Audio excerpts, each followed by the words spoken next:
Lapu-lapu City Police Office mibukas og bank account alang sa mga buot mulunar ngadto sa mga kabanay ni Christine Lee Silawan. Siluan Mirondina sa report.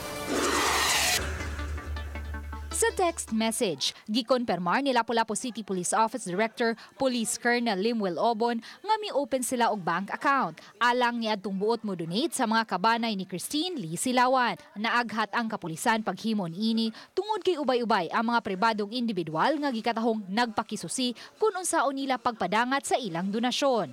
Niadtong Biyernes sa buntag, mibukas og bank account sa Land Bank ang Lapu-lapu City Police. Ubos kini sa account name sa PNCO Finance nga si PO3 Gilbert Alolor o Dr. Roberto Pipino, member sa Advisory Council nga may account number nga 1351097759. Gawa sa initial deposit nga 10,000 pesos, wala pa'y nasulod nga donation sa naaswing bank account. Apan ang banayng Silawan, gikatahong wala masayod kabahin niini. Wala dyan may kabawaan na, miss. Wala, as in wala. No comment na ko. Wala dyan may kabawaan na.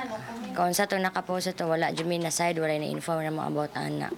Sa telephone interview, gipasabot sa Finance PNCO sa Lapu-lapu City Police nga wala pa nila mapahibaw ang pamilya kabahin niini kay wala pa'y donasyon nga nadawat ug puliki pausab sila sa investigasyon sa kaso.